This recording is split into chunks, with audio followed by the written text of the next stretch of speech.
নতুন ওবিসি তালিকার প্রস্তাব, ওবিসি সার্টিফিকেট বাতিল মামলায় নয়া প্রস্তাব। নতুন ওবিসি তালিকার প্রস্তাব সুপ্রিম কোর্টে, প্রস্তাব রাজ্যের ব্যাকওয়ার্ড ক্লাস দফতরের। নতুন ওবিসি তালিকায় 3 মাস সময় রাজ্যে জানিয়েছিল রাজ্য, আর রাজ্যের সেই আর্জিতেই সায় সর্বোচ্চ আদালতের। অর্ণবের সঙ্গে কথা বলবো। অর্ণব, সুপ্রিম কোর্টের কি পর্যবেক্ষণ এই বিষয়ে? দেখো, সুপ্রিম কোর্টের বিচারপতি বি.আর. গাভাইয়ের বেঞ্চে এই মামলাটি শুনানির জন্য আসে এবং সেই মামলা প্রায় 10 মাস পর শুনানির জন্য আসছে এবং দীর্ঘ সময় এই ক্ষেত্রে রাজ্য বা রাজ্যের ওবিসি ডিপার্টমেন্ট তারা বারবার সচেষ্ট হয়েছে এই মামলাটা জরুরি ভিত্তিতে শুনানি করার, কিন্তু কোনোভাবেই সুপ্রিম কোর্টের বিচারটি মামলা শুনানিতে তার কোলাতে পারেনি। কিন্তু আজকে একটি নতুন প্রস্তাব নিয়ে এলো রাজ্যের আদার্স ব্যাকওয়ার্ড ক্লাস দপ্তর এবং সেখান থেকে বলা হলো আগামী 3 মাস তাদের সময় দেওয়া হোক এবং যে ওবিসি এ এবং ওবিসি বি এই যে তালিকা, সেই তালিকা প্রস্তুতির জন্য হাইকোর্টে ইতিমধ্যে সেটা বাতিল হয়েছে, 2010 পরবর্তী নতুন আইনে বাতিল করা হয়েছে। এই পুরো বিষয়টা অর্থাৎ ওবিসি এ এবং ওবিসি বি তালিকাতে কারা থাকবে না থাকবে সেই মর্মে তাদের সার্ভে সেটা চলবে।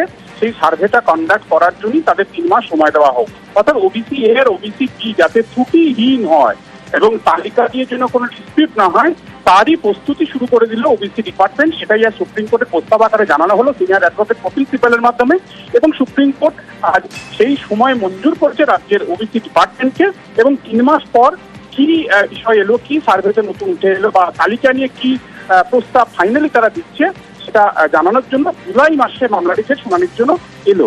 2024 সালের মে মাসে যখন এই ওবিসি প্রায় 12 লক্ষ সার্টিফিকেট বাতিল হয়ে গেছিল, রাতারাতি ভর্তির ক্ষেত্রে একাধিক যারা প্রকৃত ওবিসির জন্য দাবিদার সার্টিফিকেট পাওয়া তারা যেমন বঞ্চিত হচ্ছিল, একই সঙ্গে রাজ্যের বিভিন্ন নিয়োগ প্রক্রিয়া যেগুলো নতুন করে শুরু করার কথা সেই নিয়োগ প্রক্রিয়াও সংরক্ষণের জটে সেগুলো আটকে যাচ্ছিল।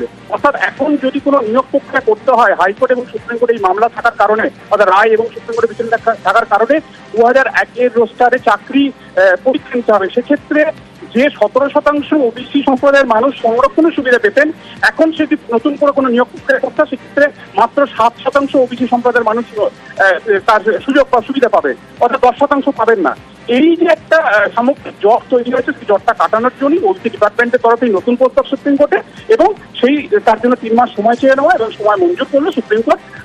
অর্থাৎ 10 মাস পর এই ওবিসি সার্টিফিকেট বাতিল মামলা কোথাও একটা দিশার পথে এগোচ্ছে, সেটাই আজ সুপ্রিম কোর্টে উঠছে। ধন্যবাদ অর্ণব।